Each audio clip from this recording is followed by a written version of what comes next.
ओम शांति। आज है 9 सितंबर 2020 की साकार मुरली। पहले एक नज़र मुरली की मुख्य पॉइंट्स पर।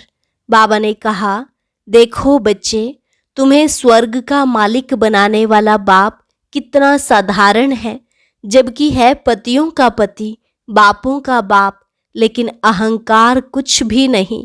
ऐसे बिलौड बाप के ऊपर जीते जी न्योछावर हो जाना चाहिए। फिर कहा, जितना हो सके प्रेम से काम लो, जरूरत हो तो युक्ति से आंख दिखाओ, हाथ नहीं चलाना। अब तुम्हें दैवी गुण धारण करने हैं। फिर कहा, माया भी बड़ी जबरदस्त है। भगवान कहते हैं, मीठे बच्चे यह काम नहीं करना, फिर भी उल्टा काम कर देते हैं। कोई पूछते हैं, खान पान की तकलीफ होती है। बाबा ने कह दिया, हर बात में योग बल से काम लो। योग बल से तुम सृष्टि को पावन बनाते हो, तो क्या योग बल से खाना शुद्ध नहीं हो सकता? कहाँ भी जाओ, मुख्य बात बाप को जरूर याद करो। भूले चुके भी ऐसे बाप को नहीं भूलना, और कोई आसुरी काम भी नहीं करना है। आगे कहा, बाप आया है फिर से स्वर्ग की बादशाही देने, इनको रिफ्यूज नहीं करना। अगर विश्व की बादशाही रिफ्यूज की तो फिर रिफ्यूज अर्थात किचड़े के डिब्बे में जाकर पड़ेंगे। और लास्ट में बाबा ने कहा, मूल बात है पवित्र रहना।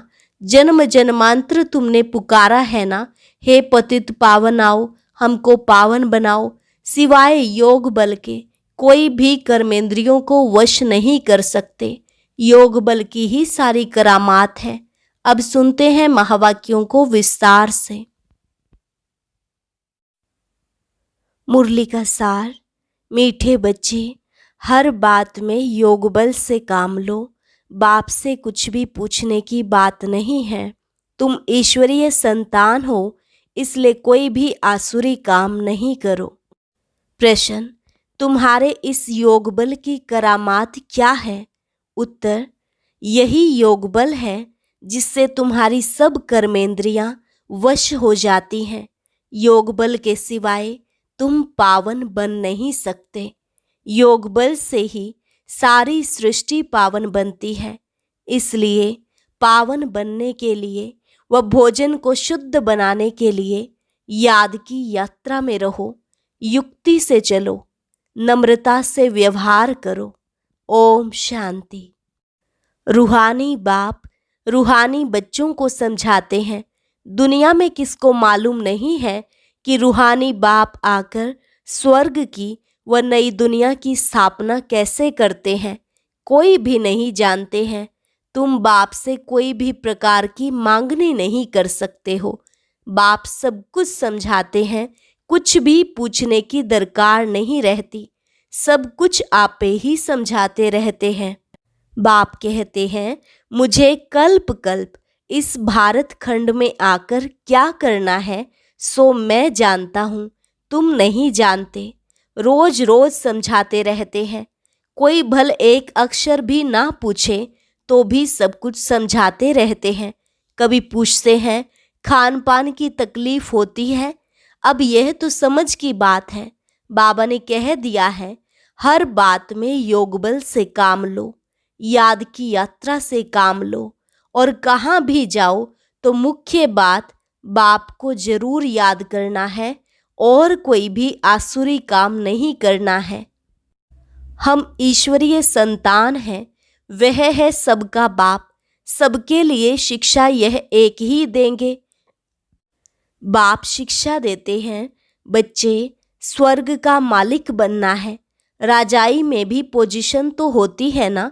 हर एक के पुरुषार्थ अनुसार मर्तबा होता है। पुरुषार्थ बच्चों को करना है और प्रारब्ध भी बच्चों को पानी है। पुरुषार्थ कराने लिए बाप आते हैं। तुमको कुछ भी पता नहीं था कि बाप कब आएंगे, क्या आकर करेंगे, कहाँ ले जाएंगे। बाप ही आकर समझाते हैं। ड्रामा के प्लान अनुसार तुम कहाँ से गिरे हो? एकदम ऊंच चोटी से। जरा भी बुद्धि में महसूस नहीं आता कि हम कौन हैं। अब महसूस करते हो ना? तुमको स्वप्न में भी नहीं था कि बाप आकर क्या करेंगे। तुम भी कुछ नहीं जानते थे। अब बाप मिला हुआ है तो समझते हो, ऐसे बाप के ऊपर तो न्योछावर होना पड़े। जैसे पतिव्रता स्त्री होती है तो पति पर कितना न्योछावर जाती है। चिता पर चढ़ने में भी डर नहीं होता है। कितनी बहादुर होती है। आगे चिता पर बहुत चढ़ती थी। यहाँ बाबा तो ऐसी कोई तकलीफ नहीं देते हैं। भल नाम ज्ञान चिता है, परंतु जलने करने की कोई बात नहीं। बाप बिल्कुल ऐसे समझाते हैं जैसे मक्खन से बाल। बच्चे समझते हैं बरोबर जन्म जन्मांतर का सिर पर बोझा है। कोई एक अजामिल नहीं, हर एक मनुष्य एक दो से जास्ती अजामिल है। मनुष्यों को क्या पता पास्ट जन्म में क्या क्या किया है। अभी तुम समझते हो पाप ही किए हैं। वास्तव में पुण्य आत्मा एक भी नहीं है, सब हैं पाप आत्माएं। पुण्य करें तो पुण्य आत्मा बन जाएं। पुण्य आत्माएं होती हैं सतयुग में। कोई ने हॉस्पिटल आदि बनाई सो क्या हुआ, सीढ़ी उतरने से थोड़े ही बच जाएगा। चढ़ती कला तो नहीं होती है ना, गिरते ही जाते हैं। यह बाप तो ऐसा बिलौड है जिस पर कहते हैं जीते जी न्योछावर जाए, क्योंकि पतियों का पति बापों का बाप सबसे ऊंच है। बच्चों को अभी बाप जगा रहे हैं। ऐसा बाबा जो स्वर्ग का मालिक बनाते हैं कितना साधारण है। शुरू में बच्चियां जब बीमार पड़ती थी तो बाबा खुद उन्हों की सेवा करते थे। अहंकार कुछ भी नहीं। बाप दादा ऊंच ते ऊंच है। कहते हैं जैसे कर्म मैं इनसे कराऊंगा या करूंगा, दोनों जैसे एक हो जाते हैं। पता थोड़े ही पड़ता है बाप क्या करते हैं, दादा क्या करते हैं। कर्म अकर्म विकर्म की गति बाप ही बैठकर समझाते हैं। बाप बहुत ऊंच है। माया का भी कितना प्रभाव है। ईश्वर बाप कहते हैं ऐसा मत करो तो भी नहीं मानते हैं। भगवान कहते हैं मीठे बच्चे यह काम नहीं करना, फिर भी उल्टा काम कर देते हैं। उल्टे काम के लिए ही मना करेंगे ना, लेकिन माया भी बड़ी जबरदस्त है। भूले चुके भी बाप को नहीं भूलना है। कुछ भी करें, मारे अथवा कूटे, ऐसा कुछ बाप करते नहीं हैं, परंतु यह एक्सट्रीम में कहा जाता है। गीत भी है, तुम्हारे दर को कभी नहीं छोड़ेंगे, चाहे कुछ भी कहो। बाहर में रखा ही क्या है। बुद्धि भी कहती है जाएंगे कहाँ। बाप बादशाही देते हैं, फिर थोड़े ही कभी मिलती है। ऐसे थोड़े ही है दूसरे जन्म में कुछ मिल सकता है, नहीं। यह पारलौकिक बाप है जो बेहद सुख धाम का तुमको मालिक बनाते हैं। बच्चों को दैवी गुण भी धारण करने हैं, सो भी बाप राय देते हैं। अपना पुलिस आदि का काम भी करो, नहीं तो डिसमिस कर देंगे। अपना काम तो करना ही है, आंख दिखानी पड़ती है। जितना हो सके प्रेम से काम लो, नहीं तो युक्ति से आंख दिखाओ। हाथ नहीं चलाना है।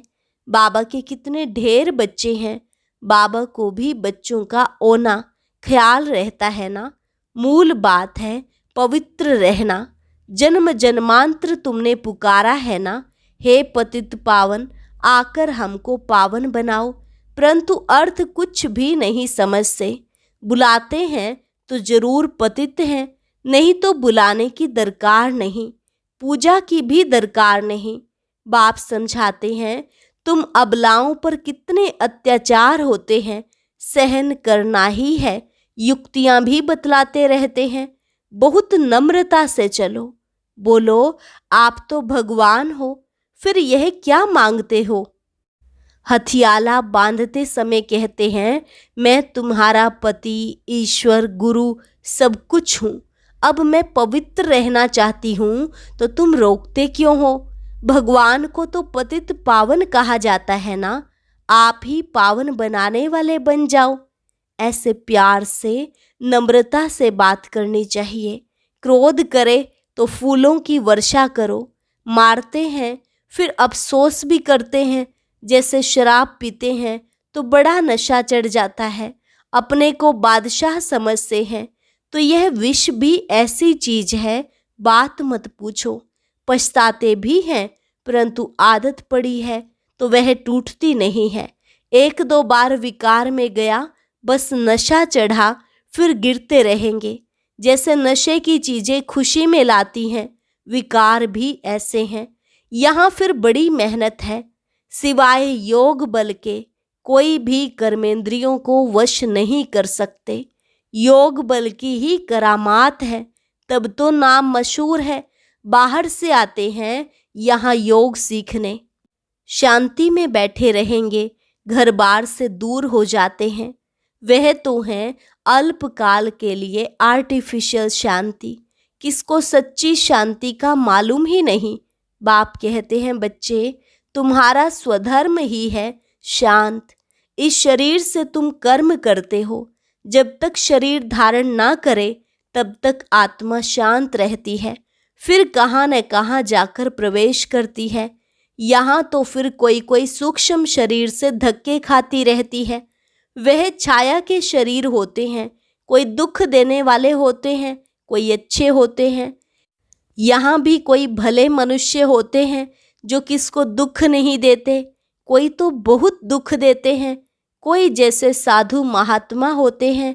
बाप समझाते हैं, मीठे मीठे सिकी लधे बच्चों, तुम 5000 वर्ष के बाद फिर से आकर मिले हो। क्या लेने लिए? बाप ने बताया है तुमको क्या मिलने का है। बाबा आपसे क्या मिलना है यह तो प्रश्न ही नहीं। आप तो हो ही हेवनली गॉड फादर, नई दुनिया के रचयिता। तो जरूर आपसे बादशाही ही मिलेगी। बाप कहते हैं थोड़ा भी कुछ समझ कर जाते हैं तो स्वर्ग में जरूर आ जाएंगे। हम स्वर्ग की स्थापना करने आए हैं। बड़े से बड़ा आसामी है भगवान और प्रजापिता ब्रह्मा। तुम जानते हो विष्णु कौन है और कोई को पता नहीं है। तुम तो कहेंगे हम इनके घराने के हैं। यह लक्ष्मी नारायण तो सतयुग में राज्य करते हैं। यह चक्र आदि वास्तव में विष्णु को थोड़े ही है। यह अलंकार हम ब्राह्मणों के हैं। अभी यह नॉलेज है, सतयुग में थोड़े ही यह समझाएंगे। ऐसी बातें बताने की कोई में ताकत नहीं है। तुम इस 84 के चक्र को जानते हो, इनका अर्थ कोई समझ ना सके।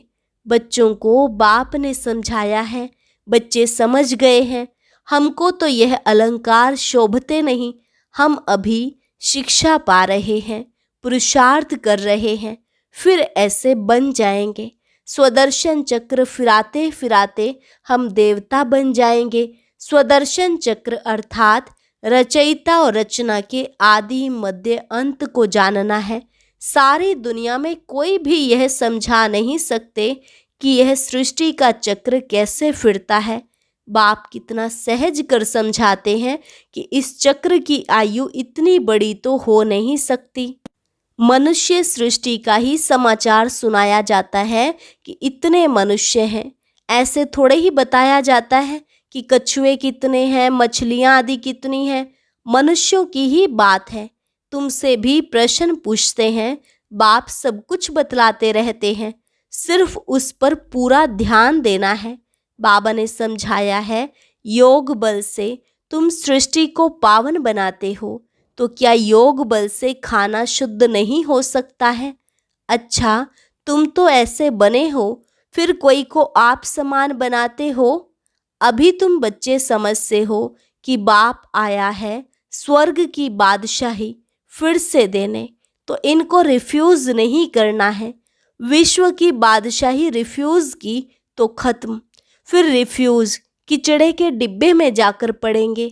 यह सारी दुनिया है किचड़ा, तो इनको रिफ्यूज ही कहेंगे। दुनिया का हाल देखो क्या है। तुम तो जानते हो हम विश्व के मालिक बनते हैं। यह किसको पता नहीं है कि सतयुग में एक ही राज्य था। मानेंगे नहीं। अपना घमंड रहता है तो फिर जरा भी सुनते नहीं। कह देते ये सब आपकी कल्पना है। कल्पना से ही यह शरीर आदि बना हुआ है। अर्थ कुछ नहीं समझते, बस यह ईश्वर की कल्पना है। ईश्वर जो चाहे सो बनते हैं, उनका यह खेल है। ऐसी बातें करते हैं, बात मत पूछो। अभी तुम बच्चे जानते हो बाबा आया हुआ है। बुढ़िया भी कहती है बाबा हर 5000 वर्ष के बाद हम आपसे स्वर्ग का वर्षा लेते हैं। तुम अभी आए हो स्वर्ग की राजाई लेने। तुम जानते हो कि सभी एक्टर्स का अपना पार्ट है, एक का पार्ट ना मिले दूसरे से। तुम फिर इस ही नाम रूप में आकर इसी समय बाप से वर्षा लेने का पुरुषार्थ करेंगे। कितनी अथाह कमाई है। भल बाबा कहते हैं थोड़ा भी सुना है तो स्वर्ग में आ जाएंगे। परंतु हर एक मनुष्य पुरुषार्थ तो उच्च बनने का ही करते हैं ना। तो पुरुषार्थ है फर्स्ट। अच्छा, मीठे मीठे सिकिलधे बच्चों प्रति मात पिता बाप दादा का याद प्यार और गुड मॉर्निंग। रूहानी बाप की रूहानी बच्चों को नमस्ते। रूहानी बच्चों की रूहानी बाप दादा को नमस्ते नमस्ते, गुड मॉर्निंग। धारणा के लिए मुख्य सार। पहली पॉइंट, जैसे बाबा बच्चों की सेवा करते हैं, कोई अहंकार नहीं, ऐसे फॉलो करना है। बाप की श्रीमत पर चलकर विश्व की बादशाही लेनी है, रिफ्यूज नहीं करनी है। दूसरी पॉइंट, बापों का बाप पतियों का पति जो सबसे उच्च है, बिलौड है, उस पर जीते जी न्योछावर जाना है, ज्ञान चिता पर बैठना है। कभी भूले चुके भी बाप को भूल उल्टा काम नहीं करना है।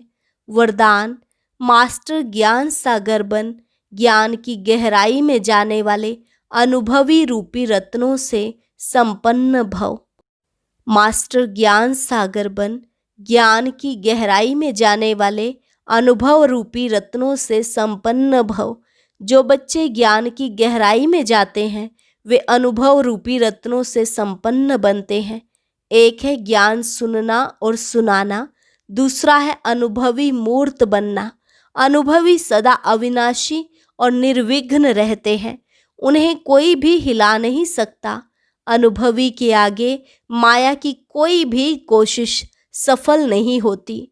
अनुभवी कभी धोखा नहीं खा सकते, इसलिए अनुभवों को बढ़ाते हुए हर गुण के अनुभवी मूर्त बनो। मनन शक्ति द्वारा शुद्ध संकल्पों का स्टॉक जमा करो। स्लोगन, फरिश्ता वह है जो देह के सूक्ष्म अभिमान के संबंध से भी न्यारा है।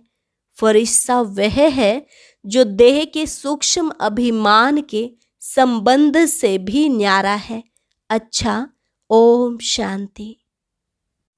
ओम शांति। आज की अव्यक्त मुरली जरूर सुने। उसके लिए ऊपर दिए गए बॉक्स को टच करें।